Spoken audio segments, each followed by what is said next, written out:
Capital Record, where we defend free enterprise and capital markets because we believe in the dignity of the human person. Hello and welcome to David Bonson's Capital Record, brought to you by National Review, where today we're going to talk about the subject of philanthropy. I mean, what could be less controversial than philanthropy, you would think? You know, there are some things I've said about this subject before in the context of the professional charity industry, and I've talked a bit about certain principles that I think are important from the vantage point of a donor.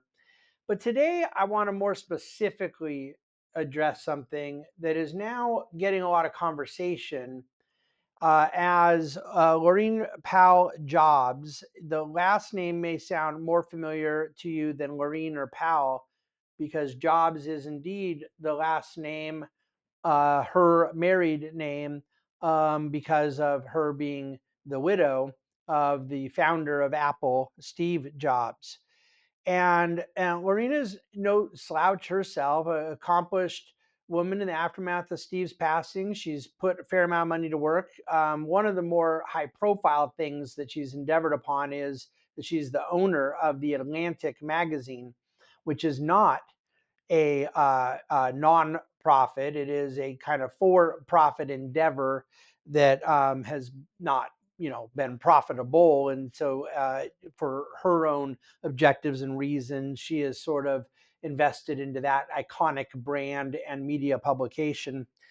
But two things happened last week. First, Mark Benioff, who is the CEO of Salesforce, and an incredibly wealthy person for his ownership of Salesforce, which is the largest CRM system in the world.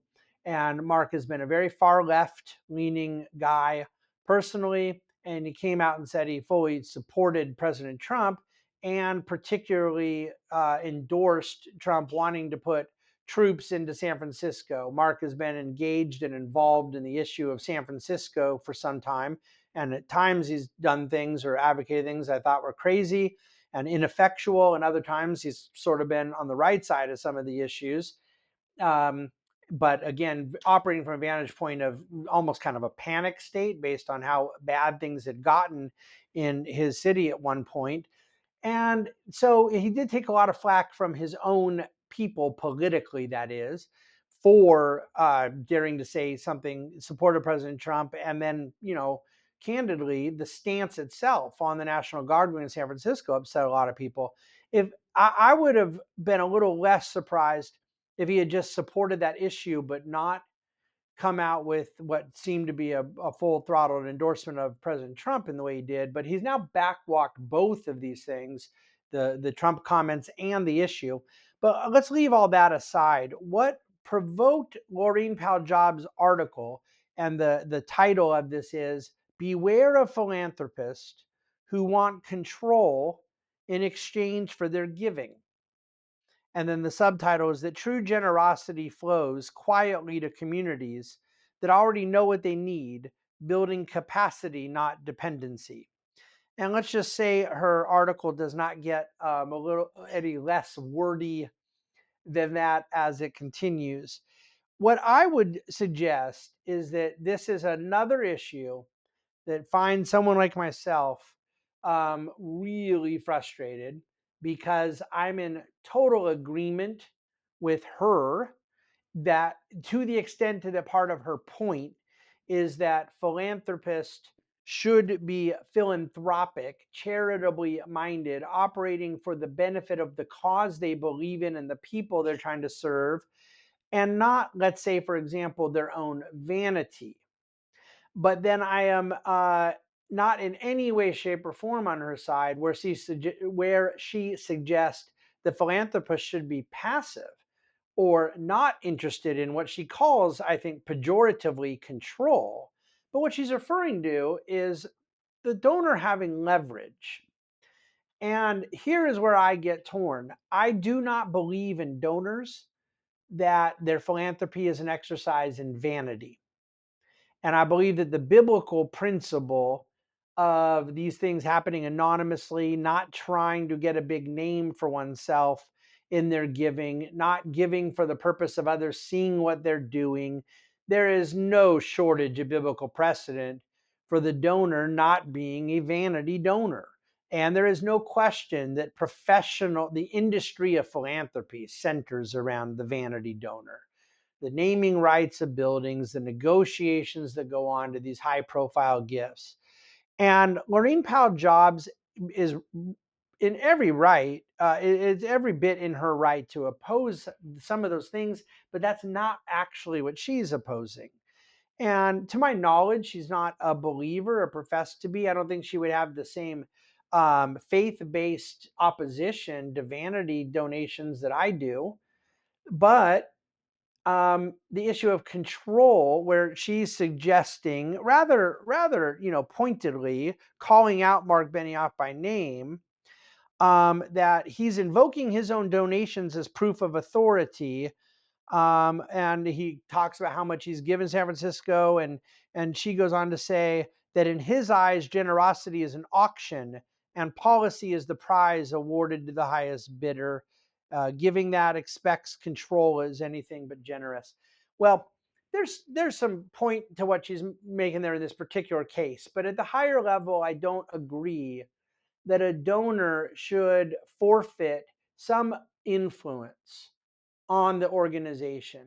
If the donor is not giving for vanity, but is giving for what the very reason Ms. Jobs wants a donor to give, which is a genuine care for the cause they're giving to, then why would a donor want to forfeit all control? Why would a donor want the organization to be able to mission creep and drift after receipt of funds and the donor has lost all form of influence or whatnot? Now, that's not to say the donor can maintain total strings.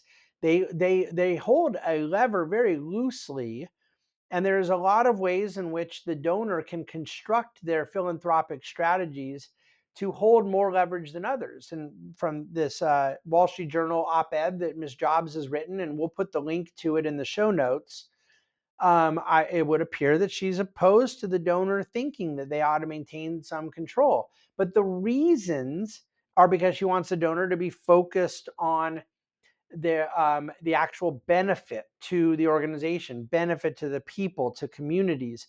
And that, I think, is exactly why I disagree that the donor should be agnostic about their own ability to continue influencing. I think the donors who care about a cause they're giving to are wise to hold on to some leverage, whatever that may be. Promise of future giving, multi-year pledges where there's contingencies in the future years that you can claw back the pledge if the organization starts misbehaving. And what I mean by misbehaving, that they don't hire your friends, that they don't put your name in lights. No, I'm referring to mission creep, that they drift from what it is you thought you were giving to. What donor wouldn't want some recourse if that happens? It's imperfectible. There are things that can't be fully controlled, but I'm referring to the idea that wanting to maintain any control, influence, etc., is somehow out of bounds. I very much disagree, and I think it's irresponsible. For donors of significant means, they ought to maintain influence, relationship, communication, and yes, structure their giving in a way where they mitigate the risk of mission creep as much as possible. One of the reasons that I am not always a great fan of endowments where an organization can receive permanent capital with a impenetrable, ongoing, periodic income stream is because the donors who gave it to it lose any leverage. The organization then does not need their giving in the future. They're not accountable to future donors that may not like crazy things going on as they've achieved a level of permanent capital and ongoing funding model.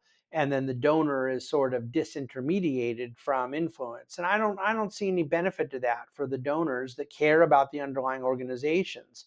Now, you can mitigate that with endowment language and other things as well. And of course, trust and credibility with certain boards and whatnot. Then I don't want to paint with overly broad brush here, but that's the point I'm making is I believe in a lot of strategies that ought to exist that maximize donor influence, but I do not believe in that for the thing that Pal Jobs here is afraid of, which is vanity or ego. I believe in it because I want the donors to care about the organizations they're giving to. And so these issues to me strike at a very important point of what we believe about a free and virtuous society. We want more philanthropy. We want more charity. We want more heart, care, and giving for those who have been successful, not to give back because they stole something, and not to give. This is what I've criticized in Capital Record before, because somehow their giving is at a higher plane spiritually. And you recall there was a donor advised fund that said, so and so sold their business and realized that they were no longer focused on just money, but now focused on having an impact, as if their underlying business did not have an impact, but somehow giving to some nonprofit group did. That stuff probably is in the top three of things that have bothered me more than anything in the world. I find it to be pharisaical at worst, just flat out false at best. And yet, when you do get down to a truly responsible, communal, viable form of philanthropy that is rooted to generosity and rooted to a passionate care for an underlying cause or organization, I think that Pal Jobs is right that donors should not give to simply become egomaniacs. And I do not believe she's right that they should not have any interest in some form of control. The control ought to be out of a sincere care for the organization, and the giving ought to be strategically structured to mitigate the risk of donors losing influence. In other words, donors should maintain leverage, but they should do so for missional reasons always and forever. I'll tell you what, you get enough donors doing that believe in the right things, you will promote the cause of a free and virtuous society. Thank you for listening to David Bonson's Capital Record.